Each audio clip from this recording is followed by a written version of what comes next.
Temple, thank you so much for joining us here for the Bird Feed podcast. And just for everyone, Temple Northrop is the director of the Valenti School of Communications at the University of Houston. So tell us how that name came to be the name of this program.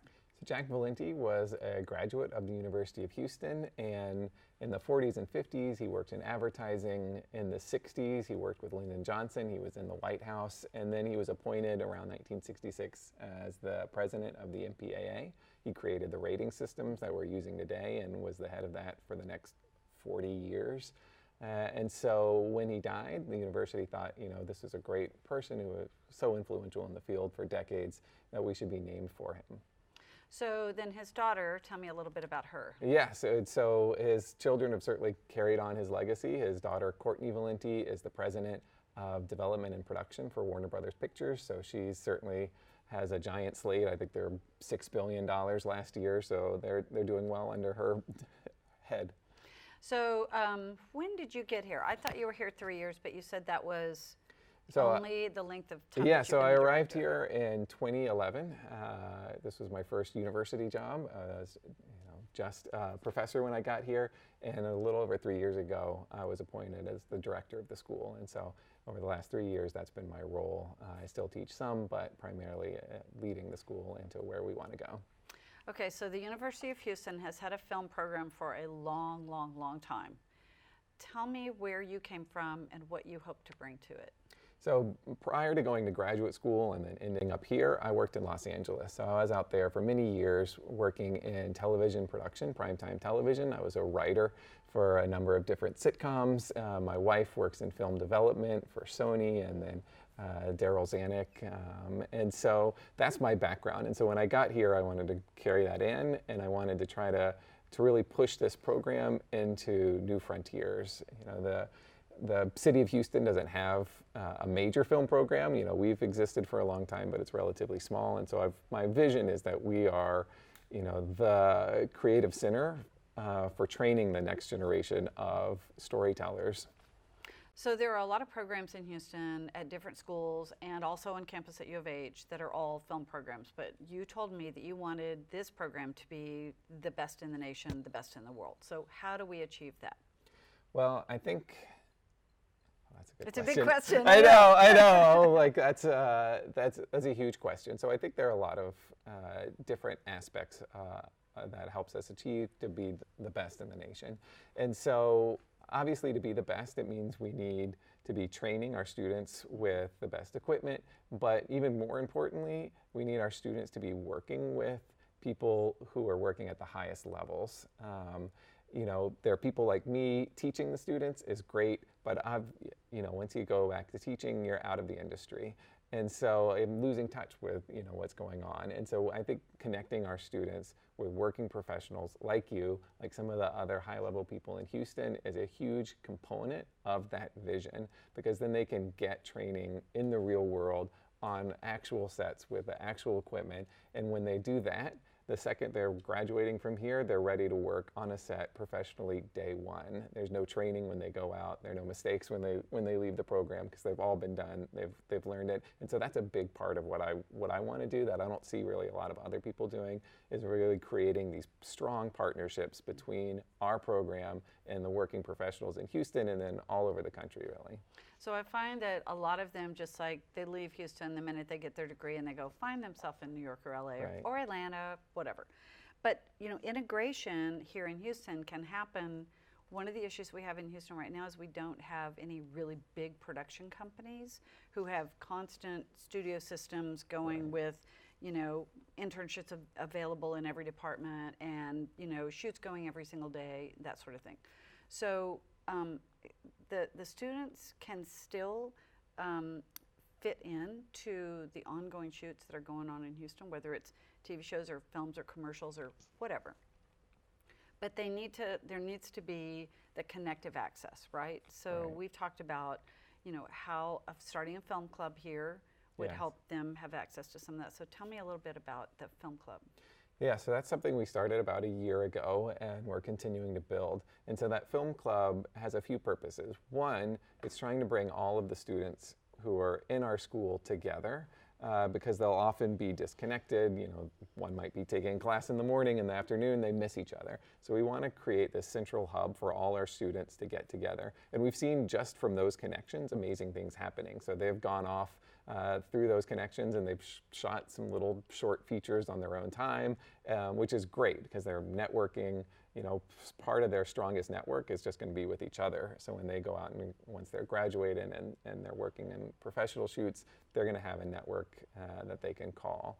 And so that's part of that student club's vision, is just that networking. But then also connect those students with the working professionals. So we bring in people to give talks to them on different subjects. That's part of our vision of moving forward, is creating half-day or full-day workshops, so we can bring in somebody whose expertise is lighting. So we can just have a day on lighting, a day on financing, a day on, you know, anything you can imagine, and bring in those high-level people who are out there doing it right now, so our students can get that hands-on information from people that they wouldn't otherwise have access to. And so that's really what we're trying to do with the film, have them working together on their own projects, but then getting that training from people out in the community, or even bringing them in from other places around the country. So I feel like in a lot of the schools there are programs that allow them to dream and like go make a movie and like create your own whatever vision. But there's a whole career path where they can decide, I'm going to go into the grip and electric department and I'm going to work until I can become a gaffer, and I'll be able to do Super Bowl commercials and TV shows and movies and make that money and be in the union, or versus being a writer, being a director, being a producer.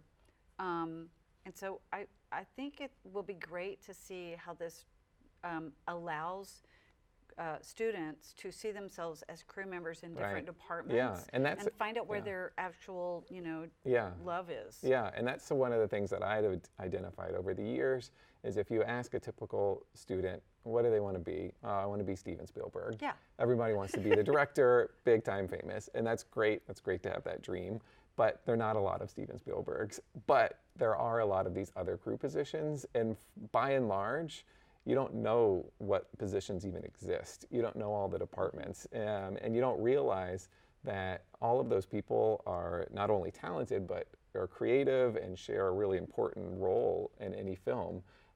You know, if you're looking at the cinematographers who are setting the look and feel, you know, they're all working collaboratively, down to wardrobe, the makeup. They all have such an important part, and students don't often think about, oh, there's whole career paths that aren't the director that are still really important, often really creative. And so bringing in people who have done those careers so the students can hear from them, I think, is another really great way to open their minds to all the different paths that actually exist. Because they won't be able to, until they know that and they understand how all the different departments work, they can't actually fit into a crew of, you know, 100 or 500 that is for a really big project, because they only are exposed to a 2-person, 5-person, 10-person shoot, right? Often, the people that are at a very high level in the film industry are very well educated. That's another thing that students probably would really benefit from knowing. So, okay, so you have grants that you've been developing that will allow you to start doing more with this program. So let's talk about that. I know that those are still in the works. Yeah, so, you know, a lot of these dreams and the vision, it of course requires funding of some sort.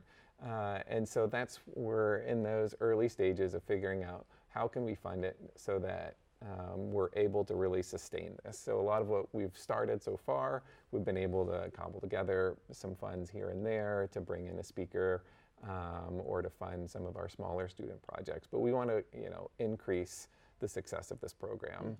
And so that's what we're looking to do, and hopefully in the next few months people will start hearing about it. But to create those funds so that we can bring in really talented people, for instance, to lead these workshops. So we can afford to either fly somebody in or just even bring somebody in locally, and make it so that they're being compensated in some sort of way for their time, and then being able to teach the students. And so we need funding for that. We need funding for trying to take our student projects to the next level. Because if you do that, you can put them on your website, and students, it's a recruiting tool, Absolutely, right? absolutely. So they can all be proud of it. They can get an IMDb credit Yeah. if it's a real film. Yeah, you and know? so that's real films require locations, require all those sort of things. And so right now our student projects that we do tend to be filmed on campus. And campus is a great resource because it's sort of like a mini lot. We have restaurants, we have convenience stores, so there are locations. Parking lots. Yeah, but at the end of the day, it's not a professional shoot. And so that's what we want to do, is create the most professional training ground possible, so that our students are completely prepared and ready to go. And so that's where the major grants and fundraising really play an important role. So another really great thing, which we haven't talked about, but that is a benefit of professional crew, A-list crew, people who do this for a living at a very high level, coming in to work with the students, is they get to shop of the students that really have promise and really get to start, encouraging them to come out and work with us when they're not in class and weekends and whatever, right? And then they automatically have a place in the professional crew roster when they graduate or before. So that's of great benefit to the students too. Absolutely. I mean, as well as anybody that it's all about networking in this industry. And so the more people we bring in and they begin meeting our students, they realize, oh, wow, look at this program that's being built here. We need to keep up with them. And the good students, they're good at networking with the people who bring in, who come to campus. They'll actually send that follow-up email or message and say, hey, it was great meeting with you. And that's led to jobs from our students. And you've hired our students. The good ones, once you find one, you want to keep them. Yeah, and so you're going to keep bringing them. And if they're doing their job, the students you're bringing are creating a network not only with you, but of their peers. And so maybe you want to hire one of our students full time, and they're going to say, well, let me introduce you to this other person because now you need another PA, and we've got this whole network building. And before long, we have an entire creative community. So in the 80s, we had like this huge film industry, and we could see that, we could bring that back again with these kinds of programs and building systems of talent and crew and production teams above the line. We have all kinds of stuff going on. There are other departments that specialize in post-production or special effects or just the editing side. Tell me about that. I know that you have some of that here. Yeah, so we've got a lot of the post-production. We don't have animation or a strong animation program. So the College of Technology has a digital media program, and so they learn, or they're much more skilled at things related to certain aspects of post-production. We're primarily editing, but now we've added color correction, a course in color correction and color grading. And so we're beginning to build the post-production. I think if you look around the country at most film programs, what is missing the most is post-production. It's sort of like everyone just decides that they'll offer an editing class, and that's the end. That's the beginning and the end of post-production. Well, it's the same thing with pre-production. That's what we were talking about. It's like there's all these parts of production that don't get considered because everybody just wants a camera and to go make something, right? Yeah. But there's so much of that. Yeah, and if you look at curriculum, 90% of the curriculum is production, but we all know that 90% of a film is not production. The production is usually the shortest part of any of pre-production, production, and post-production. Production is the shortest, but that's where everybody's trained. And so we are trying to develop, business of film, which will really cover a lot of that pre-production, especially, and everything from contracts to clearance and things like that. Yeah, so that's an important element. We're working, as you know, as someone who's been on this with Fleurette, in the School of Art to look at opportunities where we can really create something that looks at that management side of things as well. So are you developing anything new, or is this just a build out of the existing program that you have here? So far it's just building out what we have. It's a slow and steady march to hopefully the next step is going to create a Bachelor of Fine Arts. Is my hope and dream. which will just allow us a little bit more training of our students. Right now we're just limited in terms of the number of hours they can take, and if we change the degree a little bit, we'll be able to give them more. And then hopefully if that goes as planned in the next few years, then we can also look at adding an MFA in filmmaking. And the vision of that is that it's be very collaborative. Yeah. We've been speaking with a lot of people over at the School of Art and just seeing how can we all pull what we're already doing together to build something really special. I think that's what Florette was talking about in her interview. Okay, so there's a writing degree that will be new. Yes, screenwriting or? It's not a new, we are adding courses. Yeah. So we continue just to add classes. Previously we had an introduction to writing class, and that was really it. And so we've added what we call an advanced screenwriting class. And now we're trying to break that even further apart and to have a much more defined path for people who are interested in writing. And so that's also coming down the way. Well, good. Thank you very much. I'm so glad you were here. I know that there's a million other things that we can talk about. We could talk all day. Okay.